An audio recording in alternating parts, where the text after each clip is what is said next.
Hola, hola, yo soy Sanders Lozano, los invito a escuchar el próximo episodio de La Voz de la Generación Irrompible. Vamos a estar hablando de literatura, vamos a estar hablando de cositas varias, del bloqueo del escritor y sobre todo pasar un rato muy bacano con todos aquellos que hacen parte de este equipo tan genial. Los espero.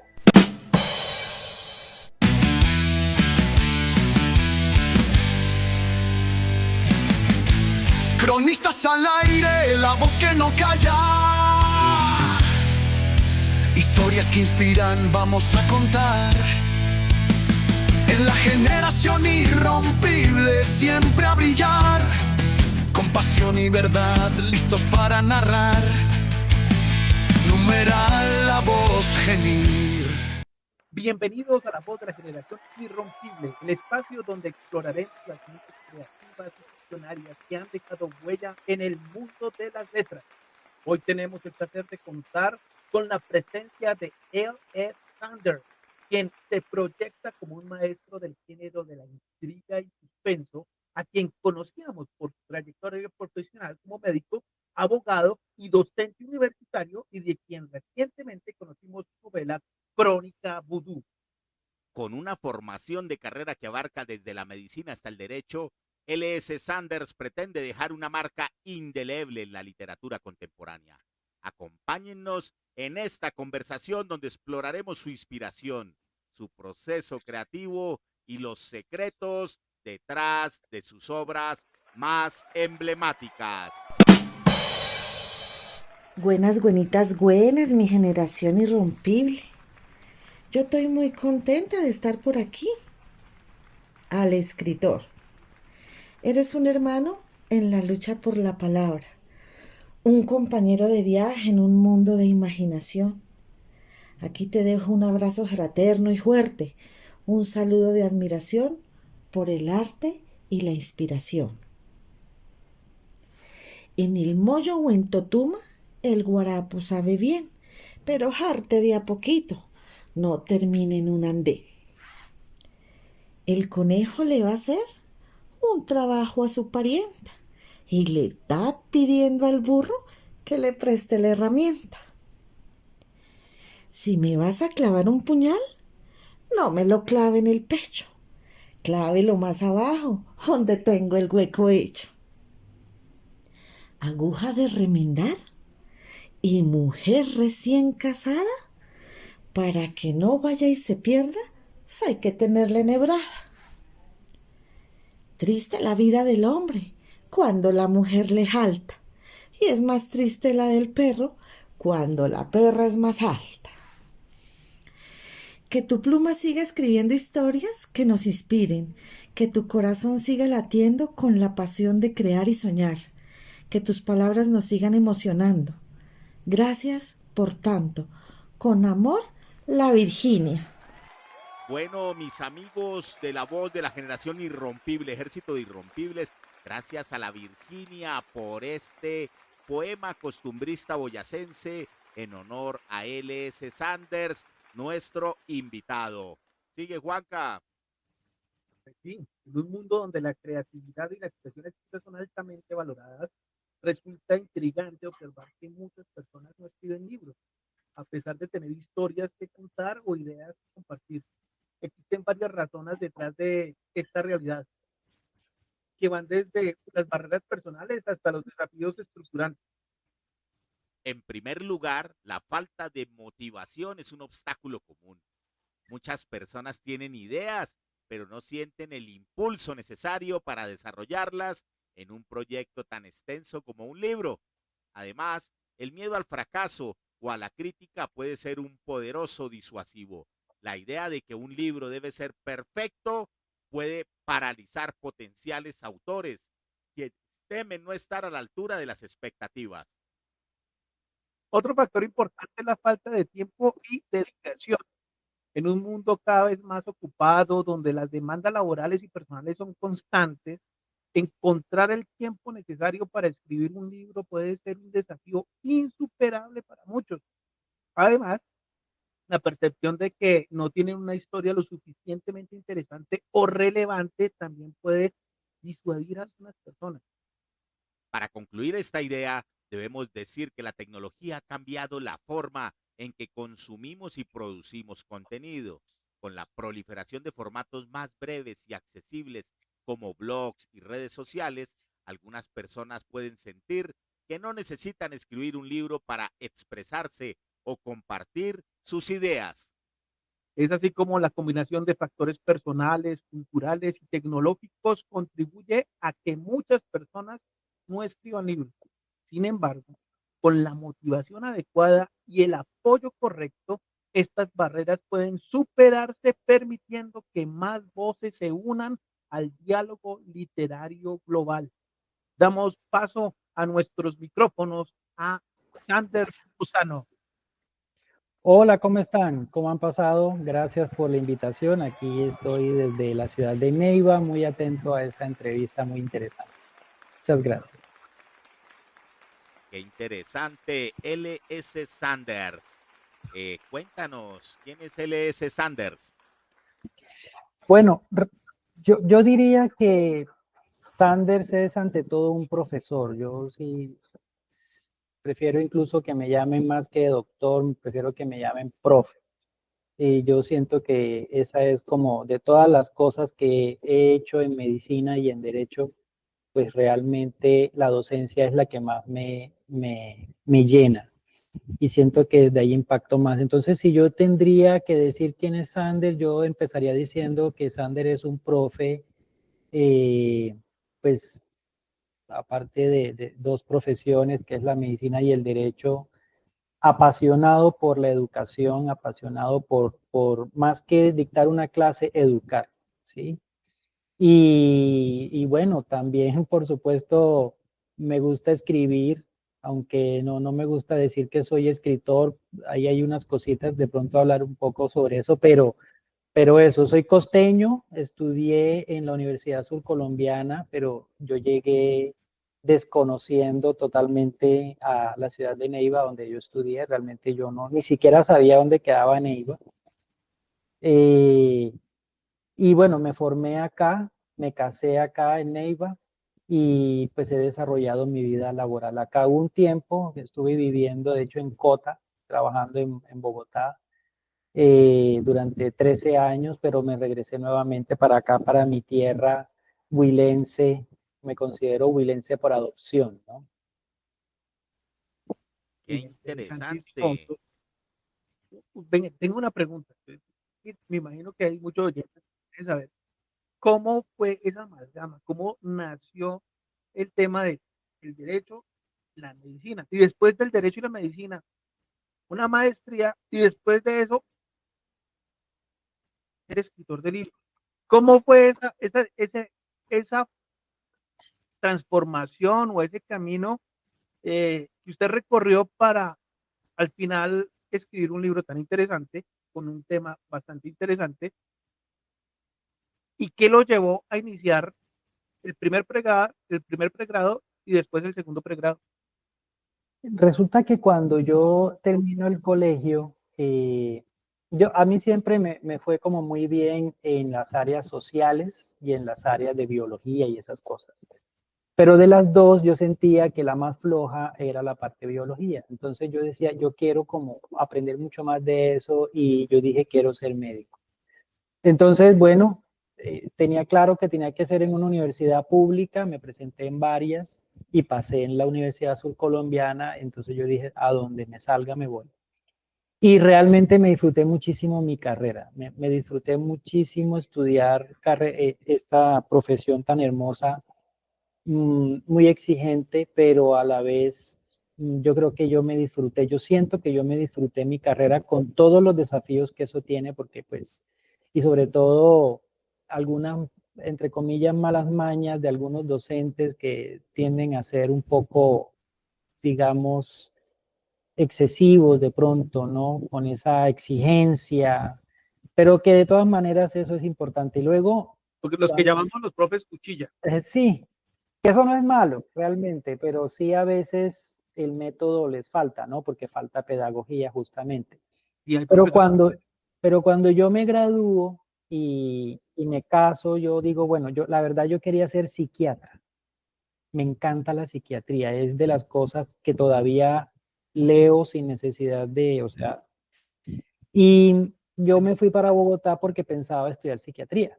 En esta mesa ya hay tres pacientes potenciales. Sí. Pero te cuento que me encontré con algo que me decepcionó un poco cuando intenté pasar a pediatría. Creo que de pronto no es necesario hablar, a profundizar sobre eso. Entonces yo dije, bueno, pero también las ciencias sociales me siguen interesando mucho, sobre todo la historia. Me encanta. Pero pues un médico historiador, de pronto esa combinación no es como tan interesante laboralmente hablando. Entonces dije, voy a estudiar derecho y me encantó. Descubrí el derecho, es realmente una carrera también muy, muy bonita, muy fascinante. Y realmente el derecho está en todo lo que uno haga o cualquier otra profesión, el derecho está ahí. Entonces es una profesión que se mezcla perfectamente con cualquier otra y eso fue lo que me llevó a estudiar Derecho. Yo estudié Derecho allá en la militar, en la Universidad Militar, La Nueva pues, Granada, aquí en Bogotá. en Cajicá, en la sede de Cajicá.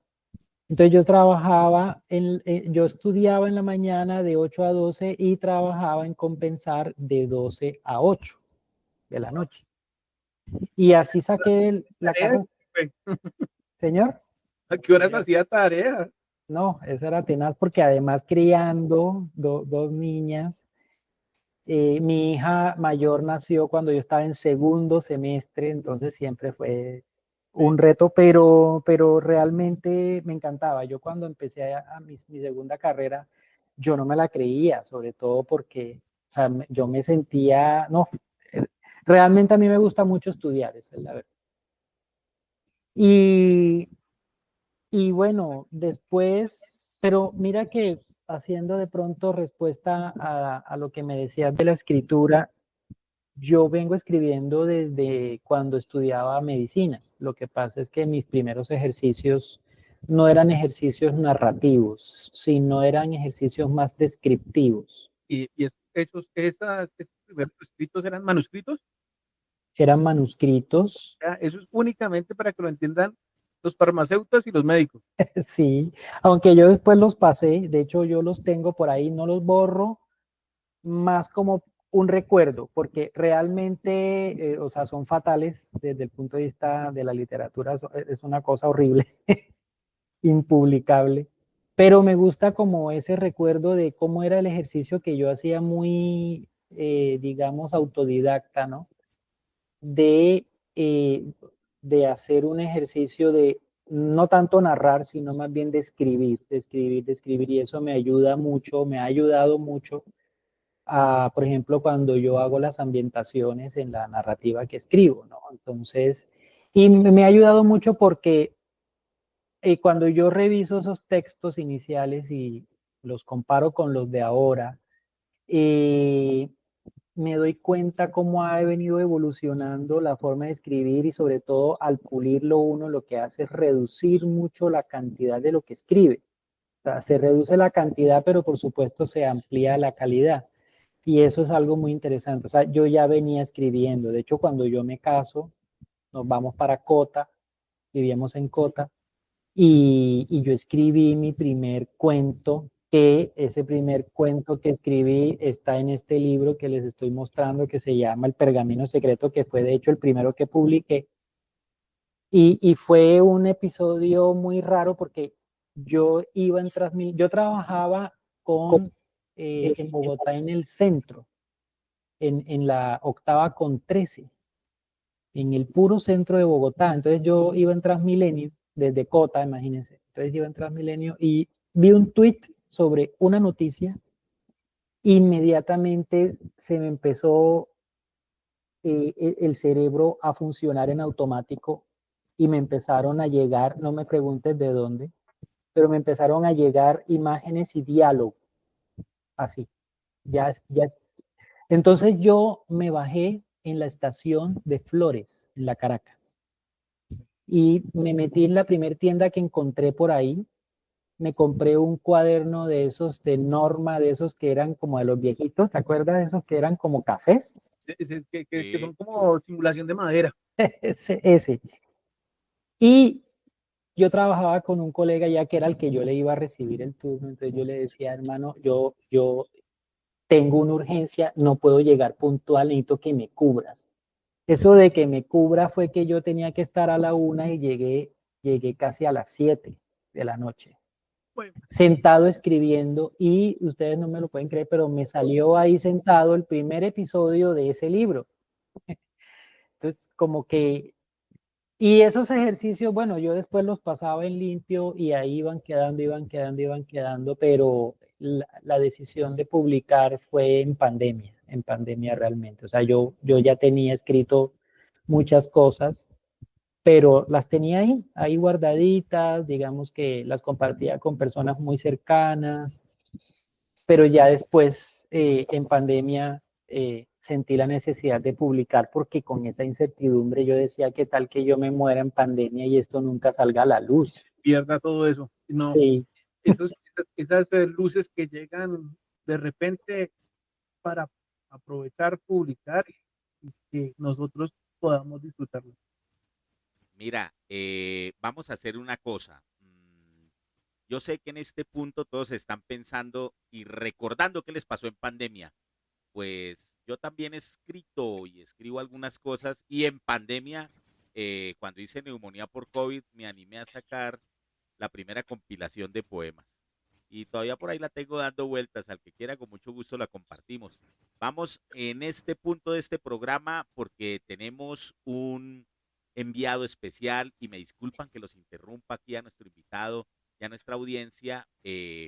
Nos vamos en este preciso instante a la ciudad de Barranquilla, donde están en este momento en carnaval. Y bueno, adelante, Pacemaker. Bueno, crónica desde el Carnaval de Barranquilla. Ando un poco disfónico porque quien lo vive es quien lo goza. Un despliegue de cultura y alegría. Estoy aquí, en el corazón de Barranquilla, rodeado por el bullicio y la vibrante energía del carnaval, una de las celebraciones más emblemáticas de Colombia. Este evento no es solo una fiesta, es un reflejo de la rica identidad cultural de la región Caribe, donde la música, el baile y los disfraces se entrelazan en un espectáculo sin igual. ¡Eso! El Carnaval de Barranquilla tiene raíces profundas que se remontan al siglo XIX, aunque su forma actual comenzó a tomar forma en la segunda mitad de este siglo, cuando la ciudad experimentó un crecimiento vertiginoso. Aunque no hay una fecha exacta para su inicio, se cree que las primeras manifestaciones carnavalescas surgieron de las celebraciones de esclavos en Cartagena, donde los negros desfilaban con instrumentos africanos y disfraces antes del miércoles de ceniza. ¡Eso! La Batalla de Flores, que data de 1903, es uno de los eventos más icónicos y simboliza el fin de la Guerra de los 1000 días, reemplazando balas por flores. El carnaval comienza oficialmente el sábado con la Batalla de Flores, un desfile majestuoso encabezado por la reina del carnaval, seguida de grupos folclóricos, cumbiambas y comparsas.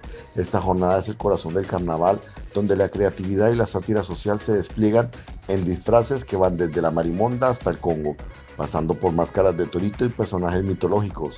La noche de Tambo, que antecede a la Batalla de Flores, es momento crucial para mantener viva la tradición cumbiambera. ¡Eso!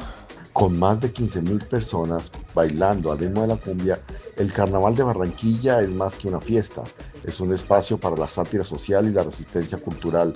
Los disfraces no son solo divertidos, sino que también caricaturizan sucesos de actualidad, permitiendo a la gente expresar sus opiniones de manera creativa y humorística.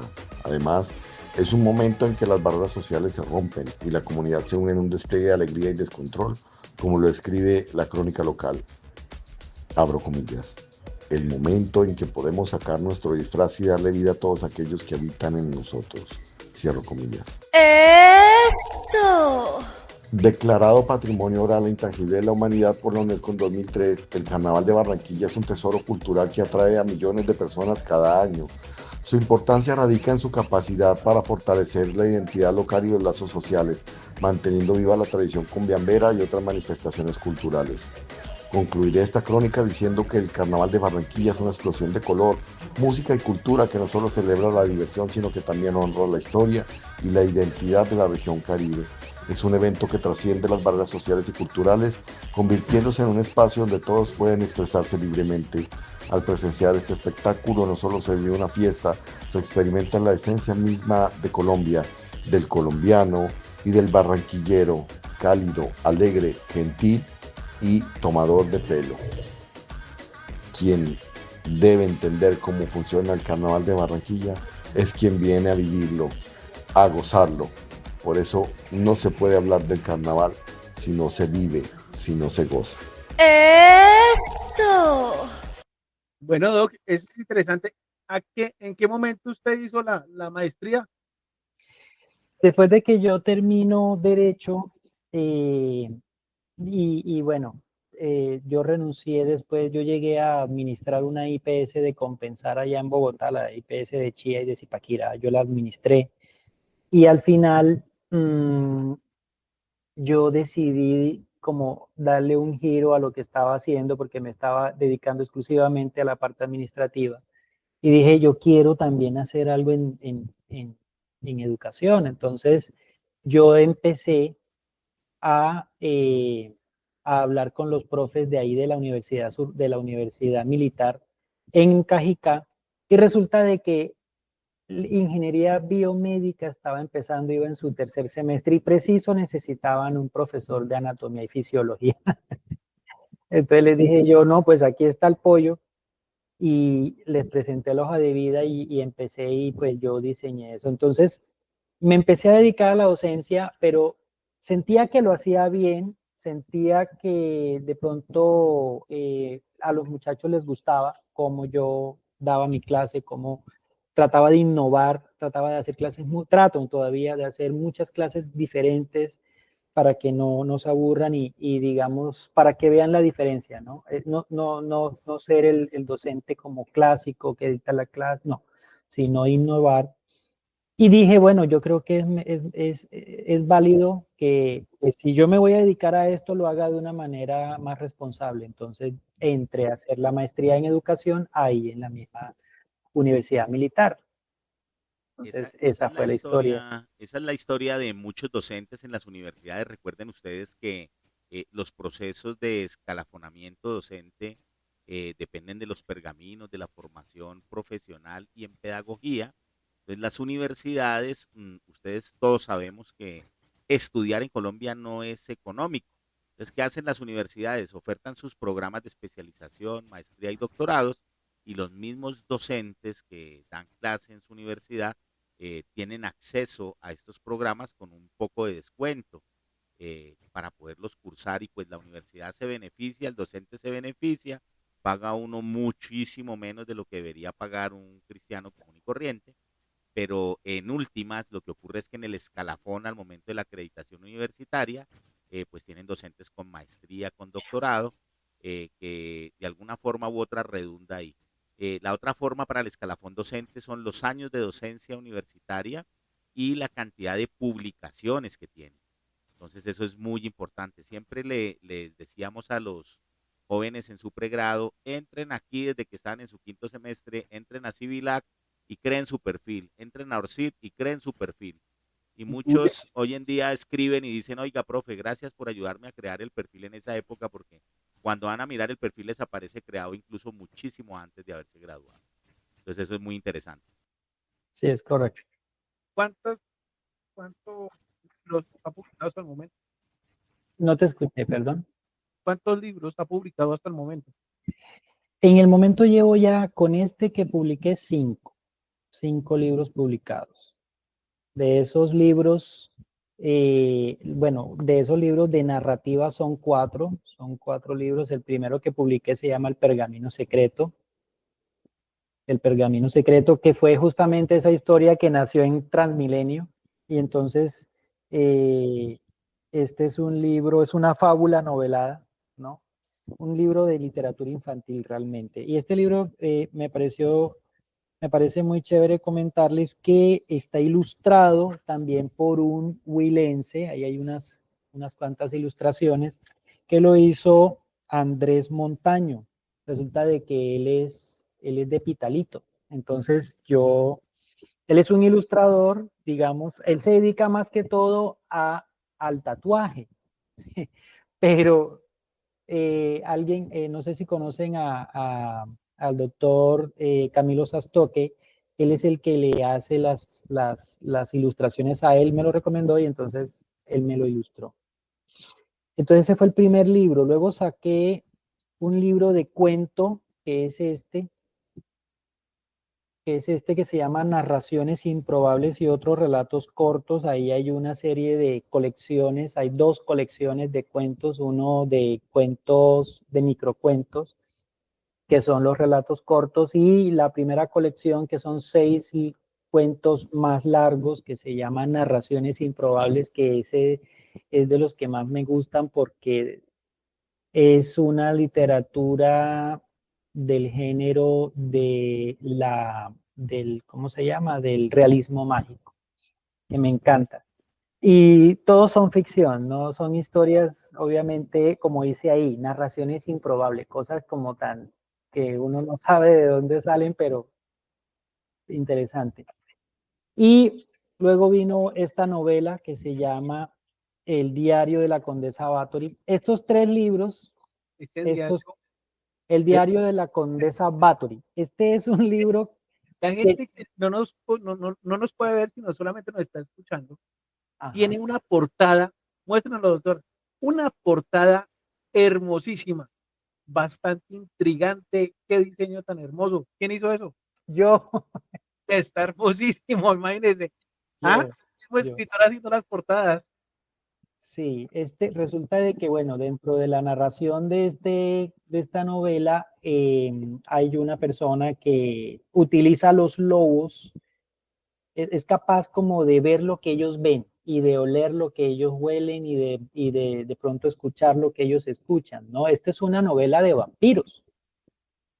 Es una novela de vampiros, pero del género de narración, de ficción histórica. Entonces, es una novela que habla sobre el Drácula, pero el Drácula, el personaje histórico, y hace un vínculo ahí con otro personaje histórico que es la condesa Bathory, la condesa Elizabeth Bathory.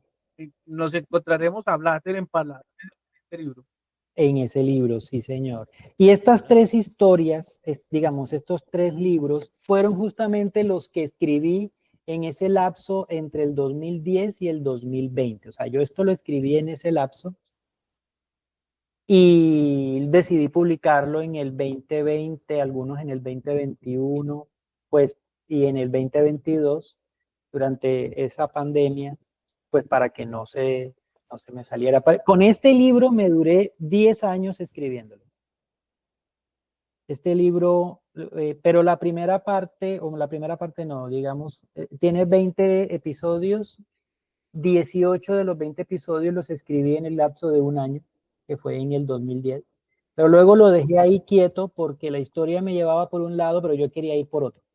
Y ese conflicto hizo que yo no pudiera seguir escribiendo y me duró hasta el 2020. Parálisis del escritor. Sí, escribí otras cosas, pero esta historia no me fluía. Entonces, en el 2020 yo dije, no puede ser que esto se me vaya a quedar sin publicar.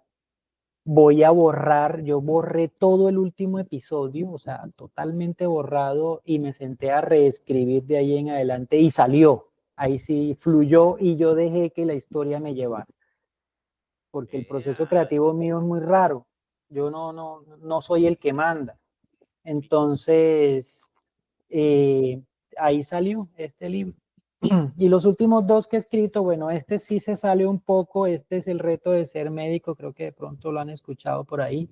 Este sí fue un libro que escribimos con otro colega que es el doctor Sastoque.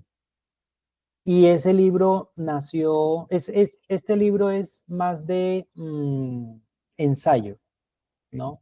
Tiene que ver con, como dice ahí, son reflexiones para mejorar la práctica médica. Entonces, a través de una serie de reflexiones, como nosotros, hay algunos tópicos muy importantes que nosotros los médicos dejamos pasar, digamos, nos dejamos llevar por el día a día, y olvidamos, por ejemplo, temas como la comunicación, como la empatía, temas como, por ejemplo, cómo decir una mala noticia.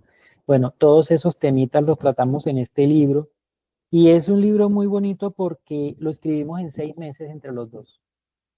Él en Pitalito y yo en Cota. Dijimos, bueno, vamos a mirar unos temas y fluyó. Es un libro con un tono muy diferente, obviamente, y es un libro que pareciera academicista, pero está escrito con un lenguaje en primera persona, que fue lo que quisimos romper ahí como la tradición.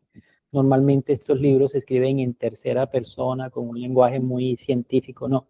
Dijimos, queremos que quien lo lea sienta que estamos ahí al lado hablándole, como si estuviéramos en una visita, ¿sí? Y así está el tono del libro, pero es un libro que tiene incluso referencias bibliográficas, o sea, es un libro que tiene bases. Y el último, pues es este, el último es, señor. Es científico, pero sin ser tan pesado. Exacto, sin ser academicista, porque yo siento que en la ciencia, en la academia, tenemos un problema con la forma como divulgamos el conocimiento. Sí, hay un gran problema. Por ejemplo, yo no estoy tan de acuerdo con la forma como se maneja hoy en día el tema de las publicaciones científicas. Para empezar, eso, ¿quién lo lee? 4 gatos. Segundo, si otra persona que no sabe de eso quisiera leerlo, no lo entiende. Obvio, hay una serie de requisitos porque eso pues tiene que tener una estructura científica. Pero en últimas, la difusión se pierde porque nadie lee esas revistas científicas tan especializadas, ¿no? Hay un autor, Rodolfo Ginás, Uh-huh. un libro, La mente del mito yo, habla cosas tan científicas, tan profundas y con un lenguaje tan sencillo que cualquier cristiano, no sea ni médico, ni biólogo, ni científico, puede entender. Y ahí sí se aporta a la sociedad.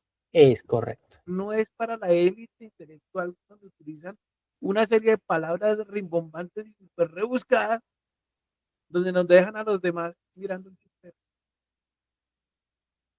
Muchas gracias, de verdad, por ese estilo de escritura. Ahora vamos a Crónica Vudú. Vi esa portada también, está interesantísima. Esta sí parece rockera, lo que le gusta a usted. Sí. Sí. Una calavera negro, Sí. rojo y blanco. Sí, señor. Cuéntenos algo sobre este libro. Bueno, le cuento que ese libro nace por 2 historias que están en narraciones improbables. Aquí hay 2 historias. Yo en el 2012 estuve por ahí dándome un paseíto. Mi mamá vive en Luisiana y cuando estuve por allá estuvimos en Nueva Orleans, una ciudad estimulante desde todo punto de vista. Tal del vudú por allá. Sí, señor. Entonces yo escuché dos historias, dos historias totalmente aparte, diferentes. Una que plasmé en un cuento que se llama El zombie de la princesa Voodoo y el otro que se llama La leyenda del brujo Ocón. Y bueno, el del zombie de la princesa Voodoo básicamente es la historia de la reina Voodoo. Ese es un personaje que existió, Marie Laveau, ¿no? Que existió. Y el cuento es que parece que la hija le puso los cachos, o mejor, el marido de ella, el segundo marido, le puso los cachos con la hija. Con la hija de María. Con la hija de Marie. Entonces, ahí hubo un tema de venganza y una cosa tenaz, ¿no? Y entonces, pero es un micro relato, mira, no tiene sino... ¿A la hija o al marido? A las 2. Ahí había una, y ahorita ya le amplío. Y la otra, la del brujo con, esa sí fue un poco de ficción, pero tiene algo de realidad en el sentido de que hay como una especie de historia no confirmada de que en alguna época, por allá en los años 50, en un torneo de caza de cocodrilos en esa zona, encontraron un cocodrilo albino. Pero lo más curioso es que cuando abren el cocodrilo, dicen la leyenda, eso es una especie de leyenda, ¿no? Ah, no, sí, eso fue en qué año, bueno, en el de 50 y algo.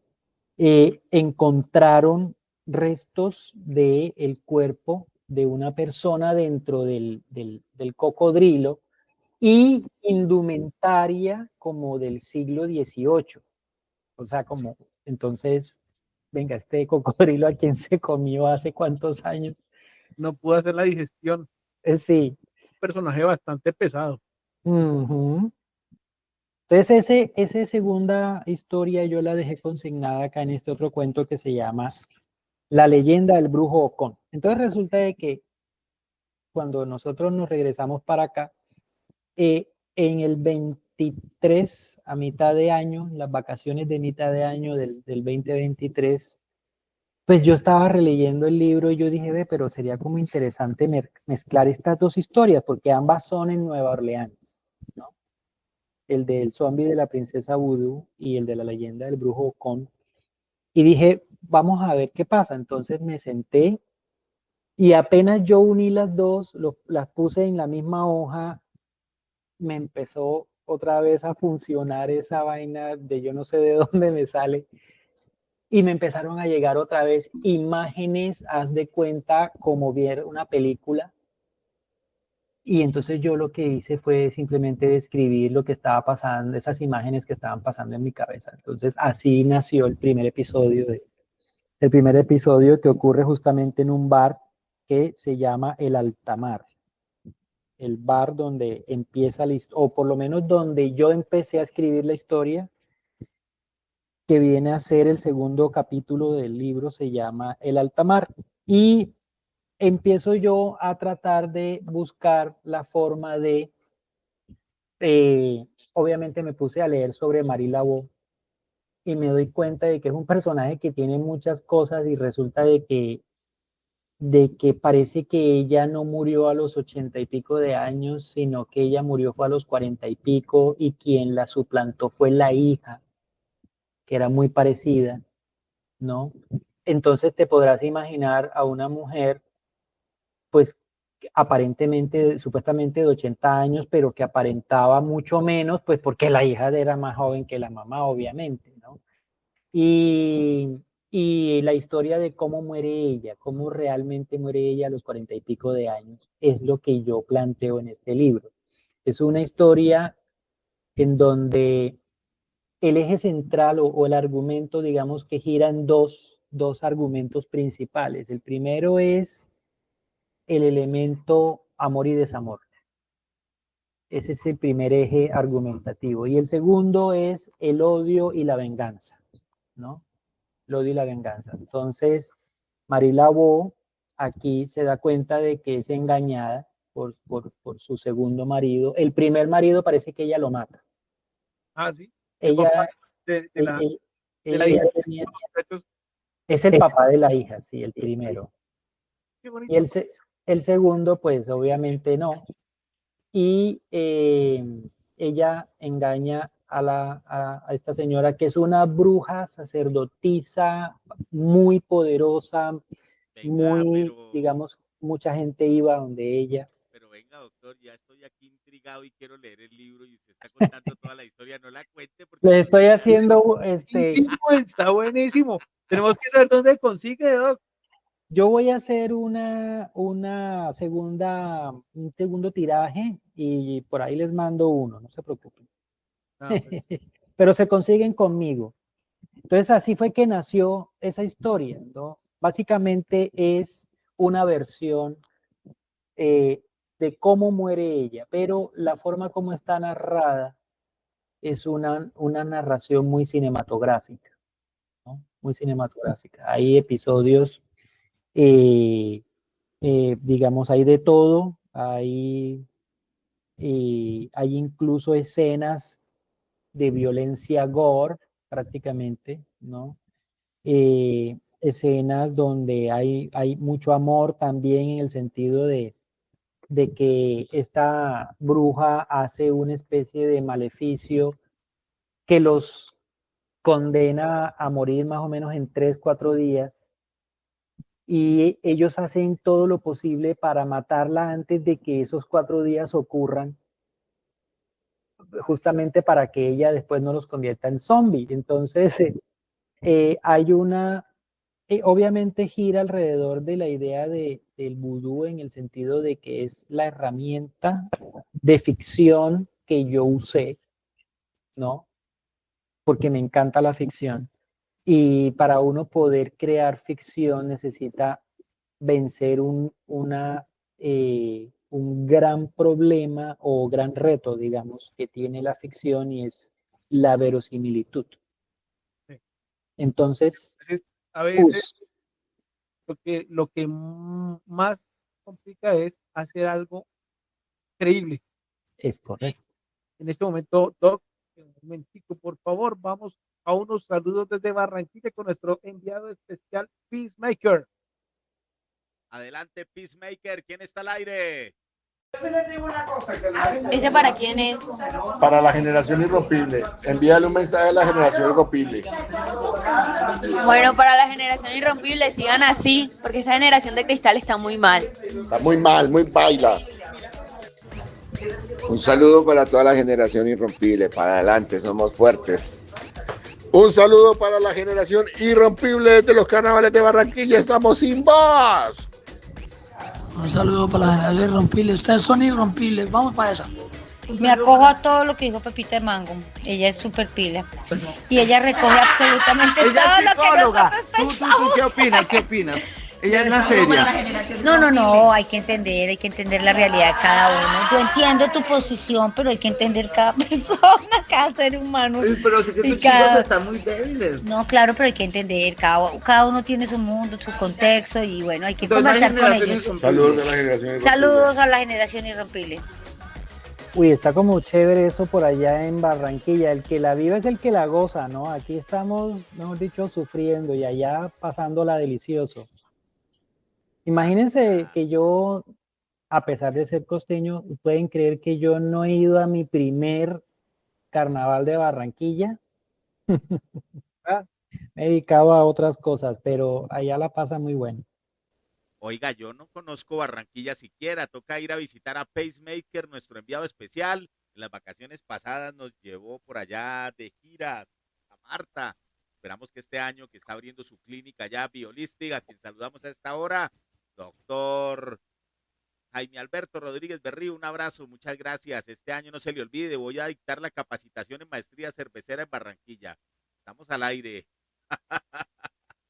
Oiga, doctor Sanders, le voy a decir algo. En este punto nos han enviado algo. Se lo voy a poner aquí a que suene. Un saludo especial a esta hora a la gente que nos reporta sintonía desde el norte del Caquetá. Juan Carlos Carrasquilla, influencer, Puerto Rico, Caquetá, presente, presente. Muy buenas noches, estimado doctor Sanders. Espero que se encuentre muy bien.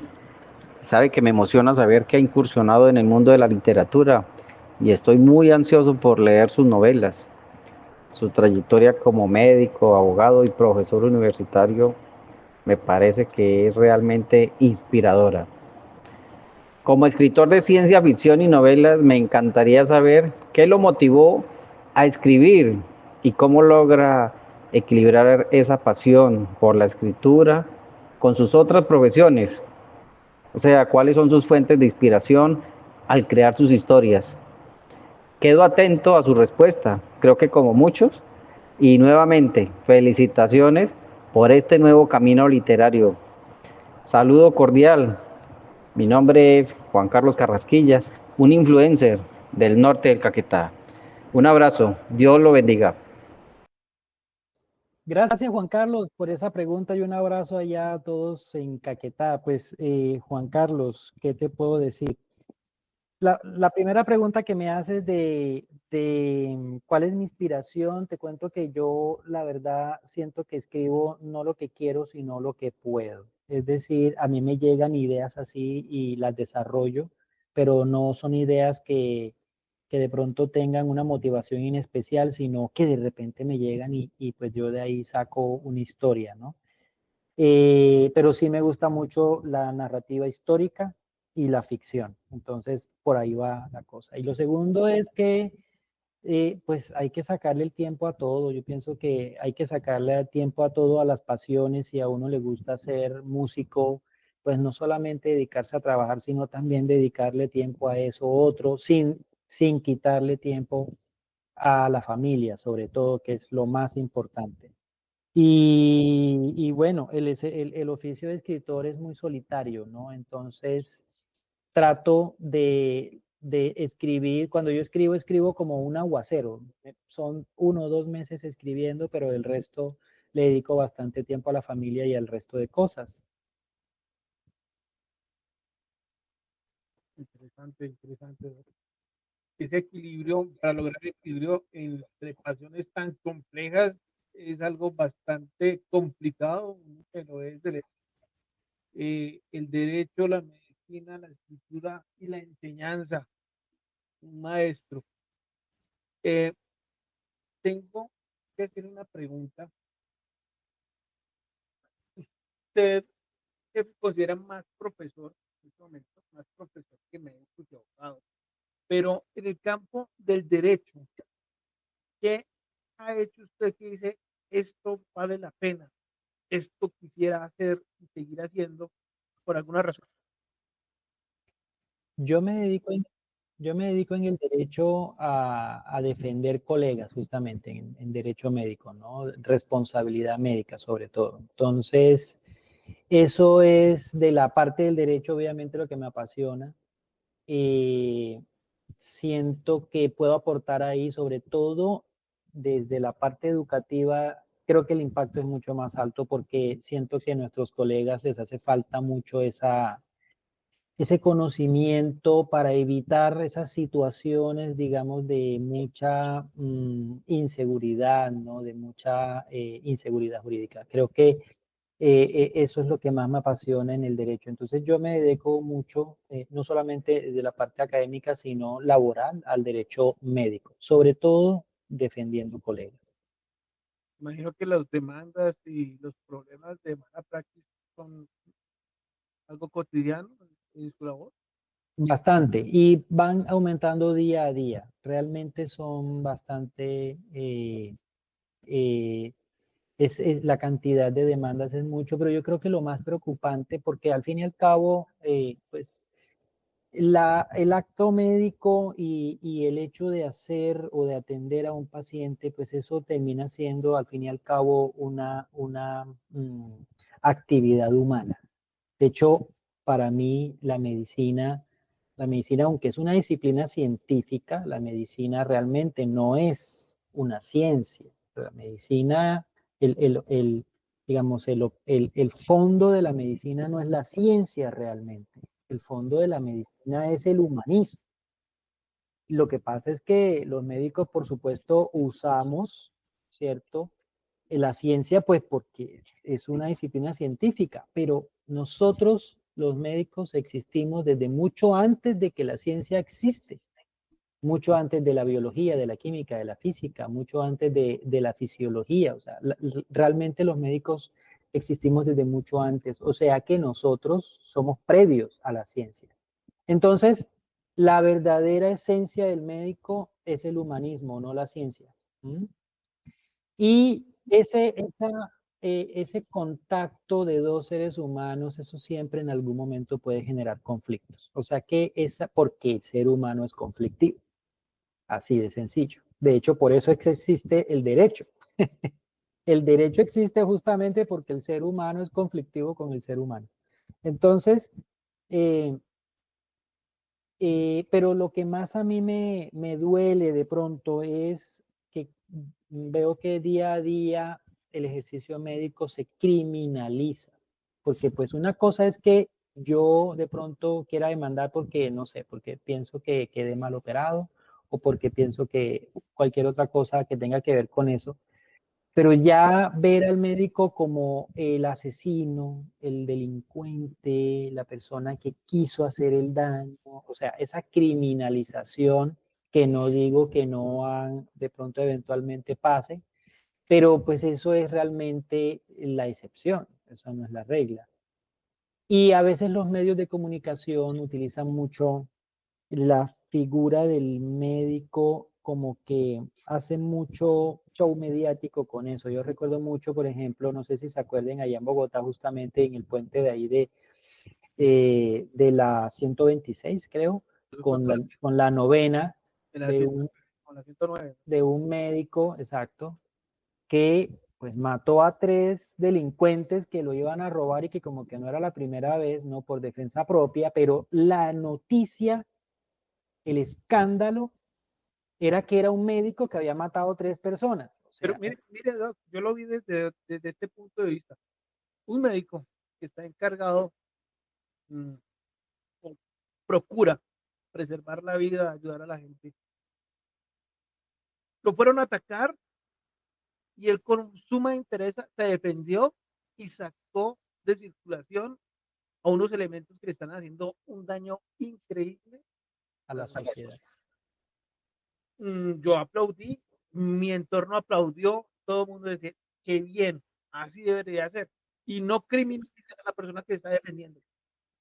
Porque aquí, o en muchos países, parece que tienen más derechos los criminales que los ciudadanos que están haciendo su trabajo, que están saliendo a estudiar, que están haciendo su vida normal sin afectar a nadie. Es correcto.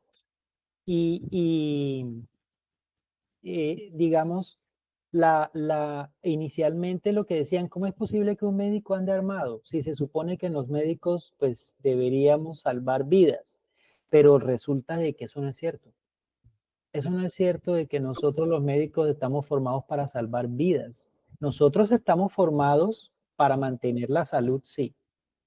Pero salvar vidas, pues obviamente si uno mantiene la salud del paciente, seguro que va a estar vivo y en un muy buen estado, es decir, va a gozar de una buena calidad de vida. Pero nosotros no podemos ni evitar la muerte ni revivir personas. Es decir, eso no nos compete. Ponerse de carne de cañón, esperar que algún superhéroe venga y lo salve. Eso no es así. Estamos en una situación en este momento que deberíamos... ¿Algún qué? Superhéroe. Bienvenidos a la Liga de los Héroes sin Capa y no se pierdan cada semana un nuevo episodio. Esto es la Liga de los Héroes sin Capa y estamos al aire. El podcast de la salud con expertos dirigidos a público en general. Así que esto es www.lavozgenir.com y sí, tenemos superhéroes, la Liga de los Héroes sin Capa.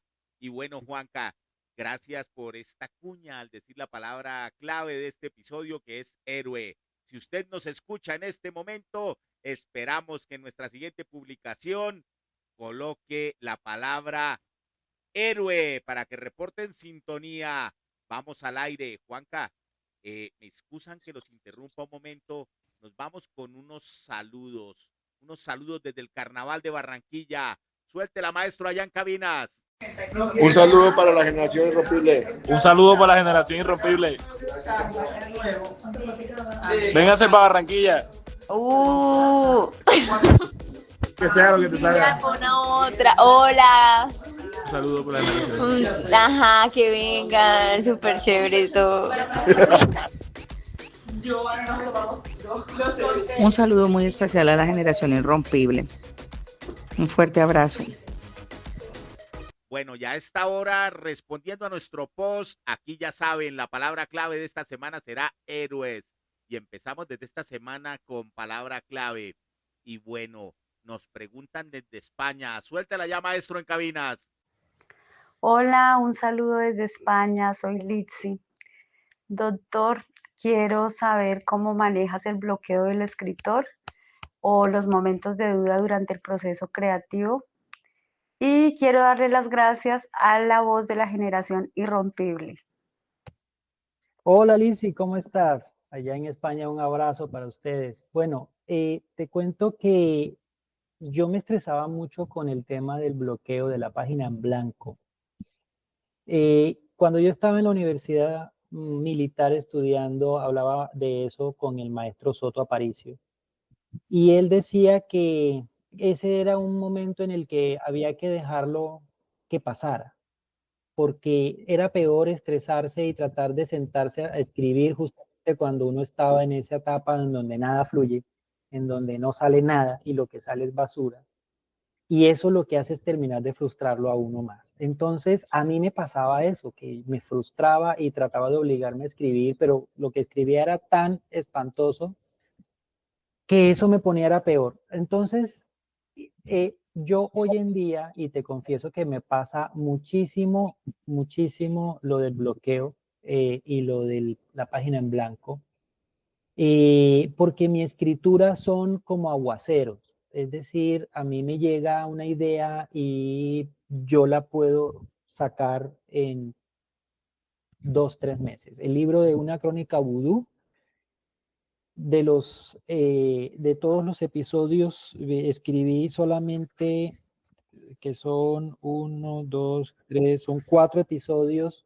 3 de esos 4 episodios los escribí en 2 meses. Eso fue un aguacero así rapidísimo, ¿cierto? Y luego entré en esa etapa que tú dices y duré 1 año para escribir el último episodio, que terminó siendo realmente el primer capítulo del libro. O sea, el primer capítulo realmente lo escribí al final, pero me demoré 1 año en volver a conectar eso. Entonces, yo lo que he hecho es que dejo que pase, me pongo a leer mucho.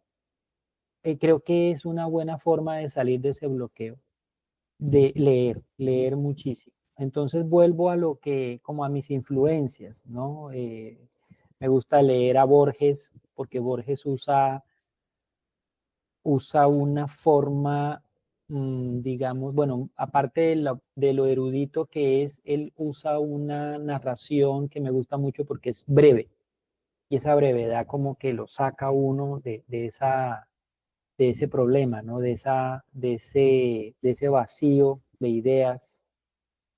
Entonces eso es lo que yo hago. Hoy en día yo ya trato de no estresarme. Si no me sale nada para escribir, no me forzo tampoco. Me disfruto más bien las lecturas de lo que esté leyendo. Eso sí, yo estoy permanentemente leyendo.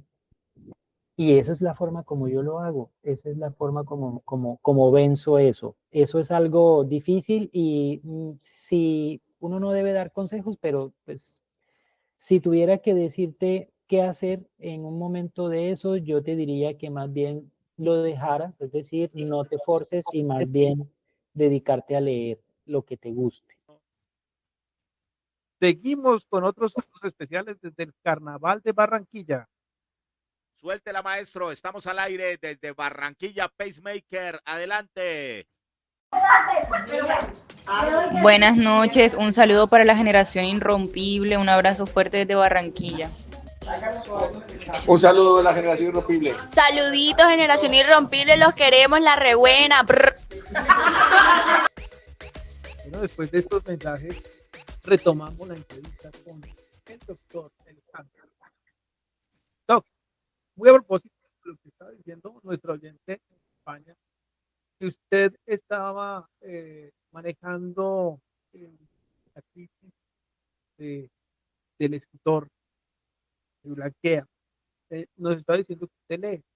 La pregunta mía, ¿usted lee sobre lo que está escribiendo, por dónde va a ir la cosa, o lee cualquier cosa que le caiga? Realmente yo leo de todo un poco. Obviamente me gusta mucho leer sobre novela negra, me gusta mucho la ficción, me gusta mucho la novela histórica, pero yo leo en general de cualquier otro género narrativo, ¿no? Sobre todo narración. Entonces, yo creo que ese es como el antídoto. De hecho, en el libro de Una crónica vudú justamente lo coloqué en el prólogo, casi al final del prólogo, donde dice que ese tiempo que me demoré en escribir el primer capítulo, que realmente fue el último que escribí, y que fue 1 año exacto, ¿no? Yo escribí prácticamente el 90% del libro en 2 meses, pero me quedé ahí en página en blanco, y 1 año después, entonces, logré salir otra vez de esa crisis, y ¿cómo lo hice? Pues leyendo. Y les voy a contar lo que escribí justamente en el prólogo. Me acompañaron Frank Herbert, que descubrí por lo menos en las películas de Dune, que están saliendo últimamente, pues es el libro justamente de donde salen las películas de Dune. También leí una primera novela de Tarantino. Me encantan las películas de Tarantino. Entonces es de mis preferidos. Entonces me leí una novela que sacó Tarantino que justamente tiene que ver con el guión de la película de Érase una vez en Hollywood, pero lo convirtió en novela. Es genial ese libro, ¿no? Sobre todo porque él usa un poco la violencia gore y me gusta explorar cositas ahí. También escribí el libro de Woody Allen, un libro de Woody Allen sobre cuentos muy bueno. Leí también uno de historias cortas de Haruki Murakami. Descubrí un libro que se llama La Suma Demoníaca en la Universidad Surcolombiana. En la Universidad Surcolombiana, en la Facultad de Salud, yo quise hacer como una especie de biblioteca al aire libre en los pasillos. Entonces yo le pedía a muchos colegas que nos donaran libros de literatura y ahí están. Cualquiera los puede leer, pero solamente literatura. Y pues encontré un día un libro sobre demonios, La Suma Demoníaca. Entonces también leí algo de eso. Escrito por un ¿cómo se llama? Digamos, un padre que se dedica a la demonología, católico, ¿no? Entonces, bien interesante. García Márquez, Roberto Burgos Cantor, Borges, ¿quién más? A Saramago también leí. Y leí un libro que es el libro de Irene Vallejo, que habla sobre el libro. El libro se llama, se me va ahorita el nombre, La historia en un junco, creo que es que se llama. Esos fueron los libros que yo leí en ese año y que como que me ayudaron a salir de esa crisis. Yo creo que esa es la mejor forma, definitivamente, la lectura. Oiga, pero uno pregunta, ¿no? Yo estoy escribiendo un libro que se llama, bueno, he escrito varios y muchas de esas cosas, pues uno no los publica porque de esas taras que se mencionan allá al inicio en la presentación, se habla sobre lo que es el bloqueo, el miedo a querer tener algo perfecto. Eso lo bloquea a uno mucho.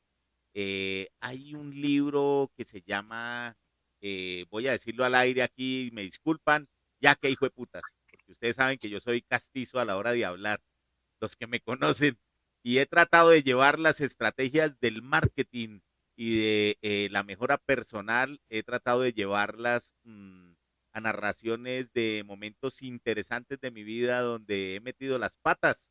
Entonces, estoy bloqueado, he escrito 33 capítulos, casi siempre escribo con 33, y esos 33 capítulos estoy bloqueado en algunos ya porque uno dice, bueno, esto le gustaría a alguien leer esto sí o no, y queda uno ahí bloqueado. Entonces, si yo me pongo a leer a otro, ¿cómo hago para evitar ese sesgo y esa contaminación, doctor? Es que una cosa es el estilo y otra cosa es la influencia. A veces muchas veces le da como temor como escritor dejarse,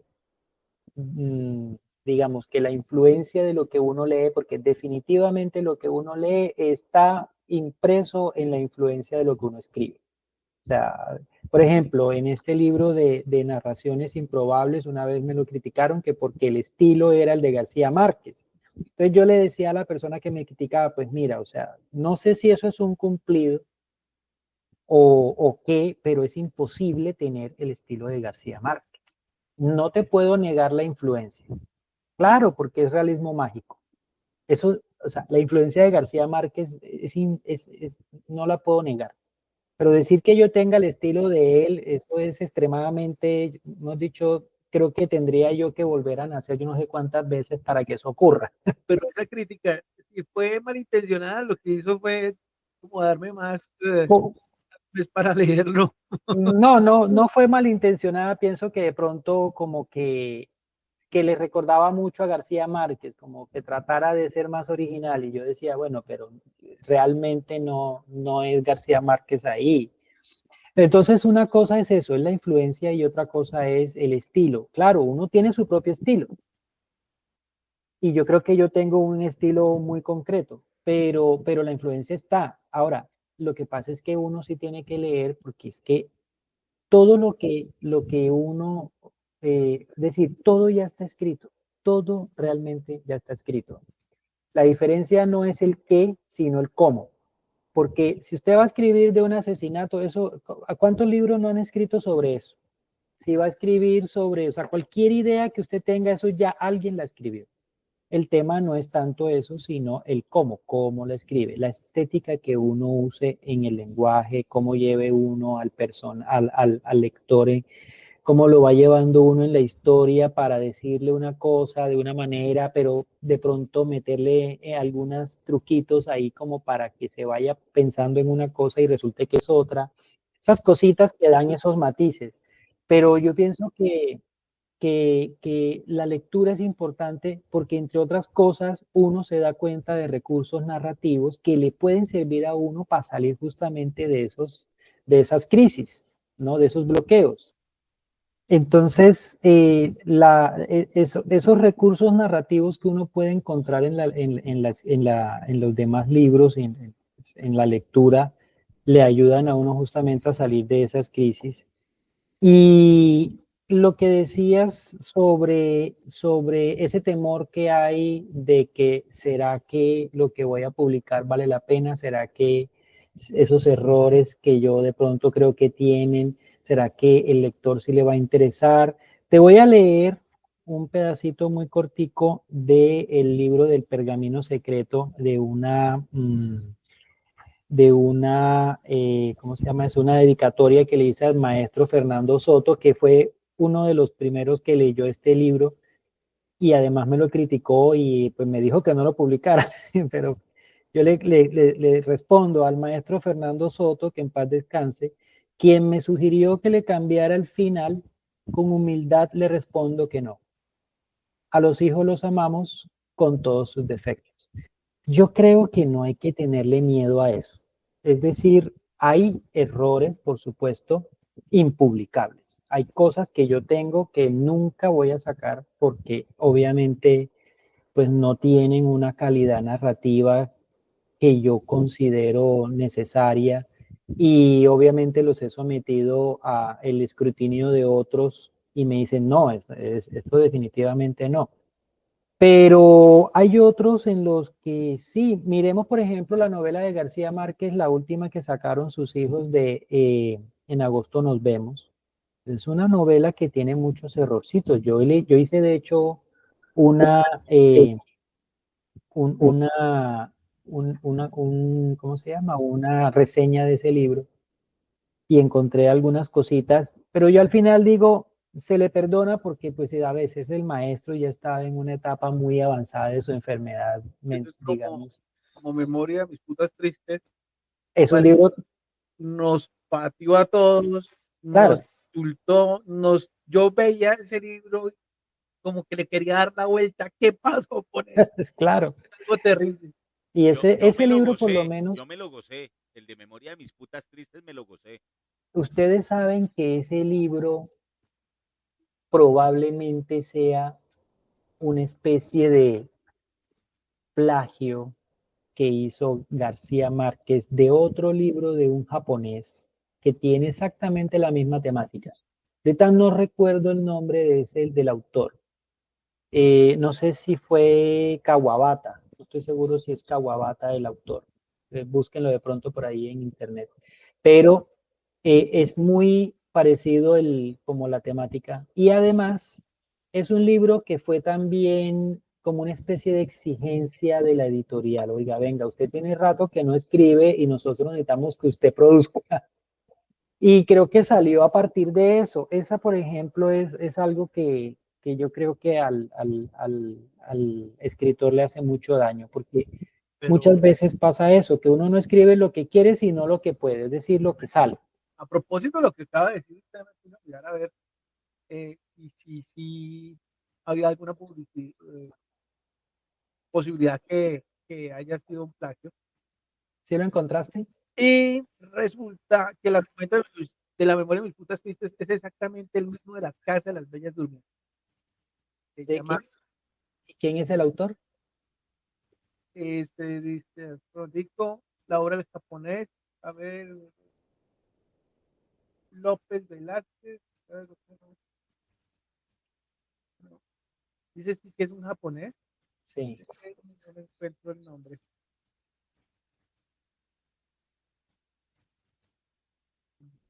Él fue muy criticado por eso, porque no tenía la calidad de García Márquez y pareciera que fuera una especie de...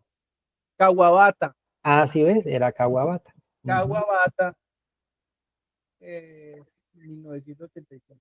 Qué cosa tan... Señor. Sí. Cosas que uno descubre. Sí, señor. Justamente por pura casualidad. No tenía ni idea. Interesante. Sí, señor. Y no, esa es, dime. En ese momento hay muchas formas de recibir información, de adquirir libros, ya sea por audiolibros, ya sea en PDF, en papel. ¿Usted cuál de esos formatos prefiere? Yo prefiero siempre el papel, pero no me niego a la posibilidad del formato digital, realmente. Creo que el formato digital también tiene muchas ventajas, sobre todo cuando uno viaja, ¿no? Hoy en día, con eso de los viajes de bajo costo, donde los libros pues, pueden ser un problema, una tablet llena de libros es una bendición. Yo creo que, o uno de estos Kindle, ¿cierto? Es una bendición. Creo que obviamente el olor a papel cuando uno abre ese libro y uno lo huele, eso es una cosa deliciosa. Además, el libro tiene otra cosa y es que el libro también es arte. El libro, hay unas ediciones que son prácticamente de colección que son hermosas. O sea, el libro como tal es un objeto que termina siendo incluso hasta decorativo, no solamente porque tiene arte en todo el sentido, ¿no? Es algo redondo. Sí. Pero no podemos negar esa ventaja de los libros electrónicos. Sí, hay unos libros que uno los tiene, los lee, los escribe. Mire, hay una situación interesante. Hoy en día uno coge y escribe cualquier cosa y el mismo software que usted utilice para escribir en su computador le permite guardar en formato PDF y eso evita ese bloqueo de tener que publicar, de ir a buscar quién. Usted puede escribir cualquier cosa y puede hacerlo. Y ese ejercicio lo hemos venido haciendo estos 2 últimos años aquí en La Voz de la Generación Irrompible cuando nos ponemos a escribir. Nosotros vamos a hacer un programa y bueno, sacamos otros y vamos escribiendo y las locuras que nos van llegando las vamos plasmando y bueno, pues hemos tratado de evitar ese bloqueo de ser perfectos porque pues no es una obra escrita en últimas, sino lo que ustedes nos están escuchando en este formato digital y es muy interesante. Entonces, hoy en día usted decir que publicar es lo creo yo, esa es mi posición, decir es que no escribo porque, publicar, porque, no, pues si usted se le da la gana de escribir, hágalo, si usted quiere escribir, hágalo, y una vez aprovecho y les hago la invitación a todas aquellas personas que quieran elevar su crónica aquí en formato de audio, se la recibimos y tal cual como la manden sale. Un abrazo especial a todas las personas que en esta segunda temporada nos están enviando sus crónicas y en especial a Pacemaker. Bueno, ya sabemos que hay diferentes medios para adquirir información, ya sea por audiolibro, sea por PDF o sea en libro físico. Tenemos 5 hermosos libros: El Pergamino Secreto, El Diario de la Condesa Patton, Narraciones Probables, Relatos Cortos, El Reto del Ser Médico y Una Crónica Vudú, todos escritos por el doctor Sanders. Doctor, díganos, por favor, ¿a qué WhatsApp lo podemos contactar para adquirir estos libros? Bueno, mi WhatsApp es el 301-416-1453. Yo los envío firmados con su respectiva notica a la dirección, por supuesto, que me digan. Y este, pues, es un libro que, de hecho, edito yo mismo. Yo quería contarles también que 11 Editores, que es la editorial, que justamente hace la publicación, pues 11 editores, básicamente soy yo. Es decir, yo auto edito y autopublico el libro. Muy bueno. Y hago todo, absolutamente. Aparte de, obviamente, de escribirlo, pues yo hago la edición, la corrección tipográfica, la corrección de estilo. Y de hecho yo ya he publicado otros libros de otros autores, de otras personas. Así que si ustedes tienen algo que publicar y tienen algo escrito que les interese, pues ni más faltaba, ahí está, estoy disponible para cualquier oficio que necesiten. Le mandaré un cuento, se llama Historia de amor en el Guamo y prontamente estaremos aquí al aire con esta radionovela.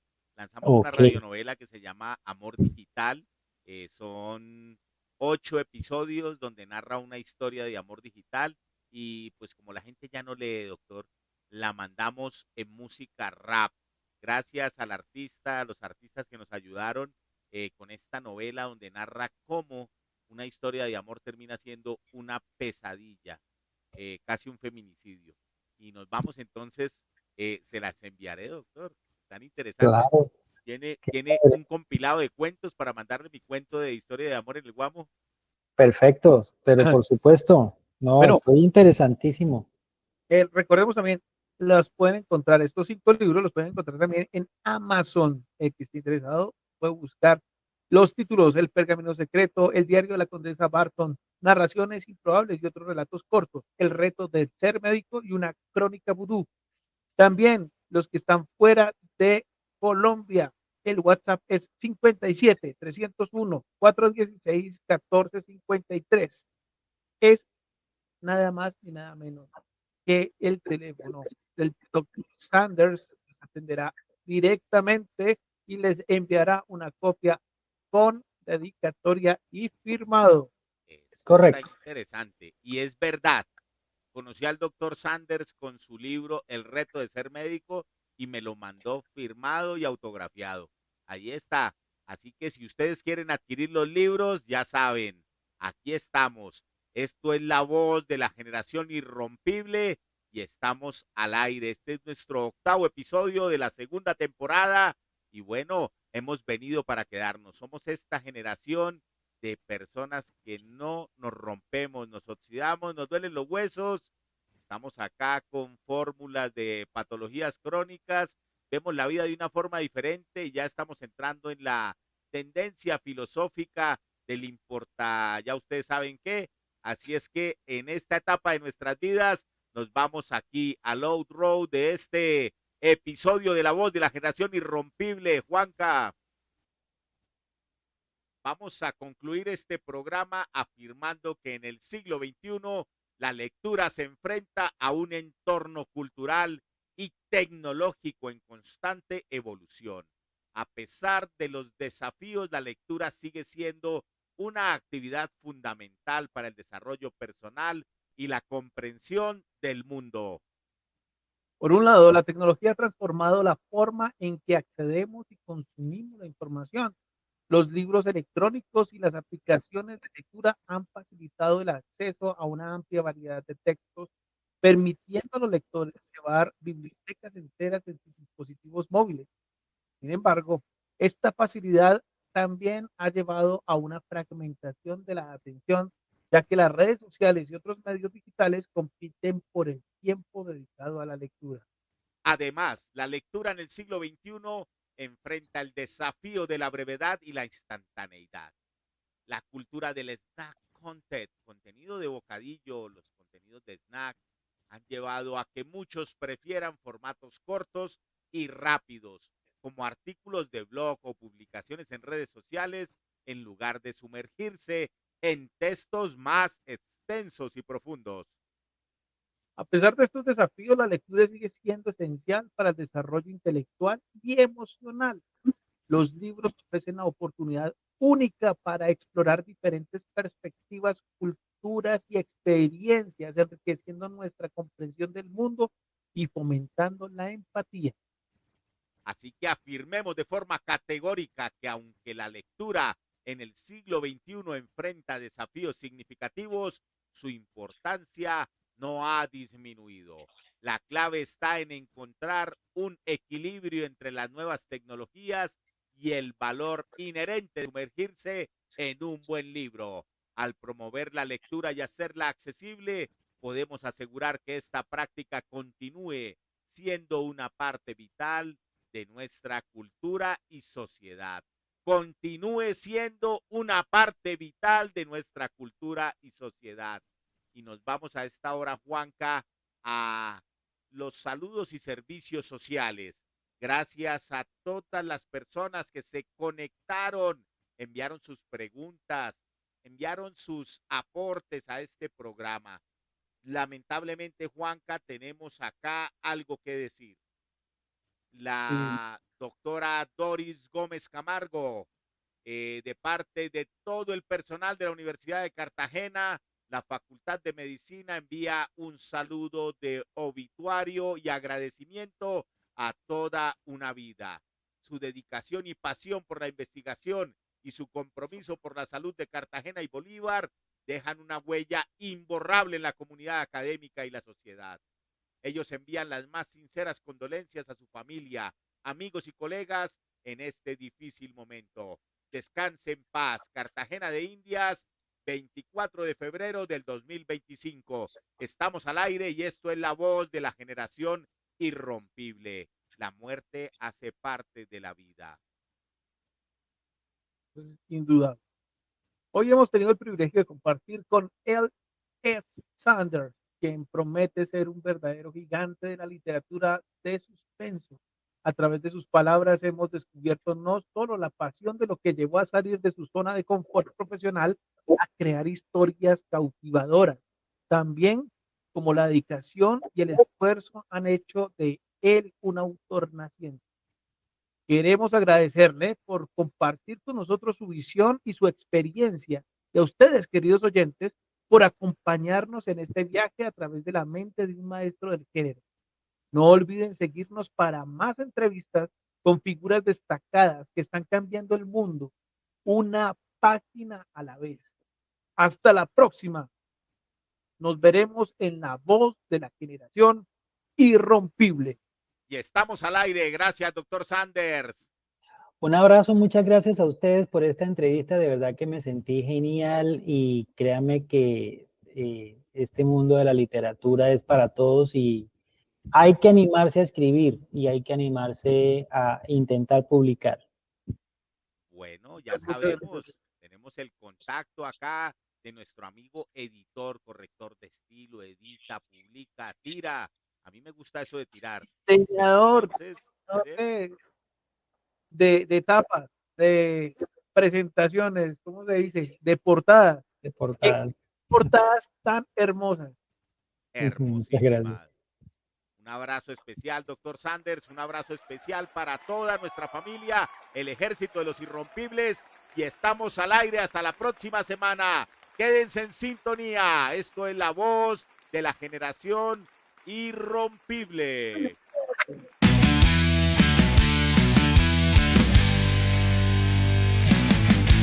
Cronistas al aire, la voz que no calla.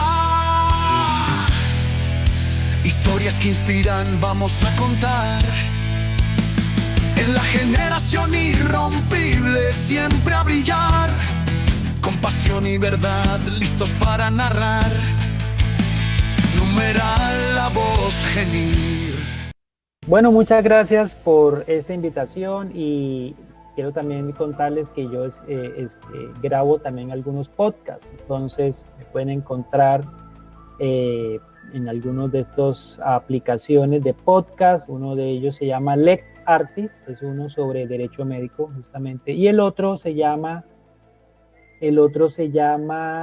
Posturno. Ese es un podcast que hacemos con el Colegio Médico del Huila, muy interesante. Ese sí es justamente de hablar sobre cosas sobre el colegio médico. Y el otro que es un podcast que tiene que ver con, eso tiene que ver con medicina. Entonces los dejo y un abrazo para todos. Búsquenlo en Spotify. Quedamos al aire aquí en la voz de la generación irrompible.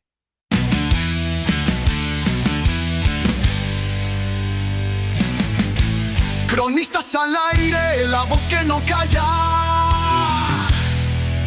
Historias que inspiran, vamos a contar.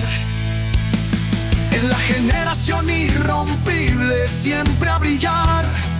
Con pasión y verdad, listos para narrar. Numeral, la voz genuina.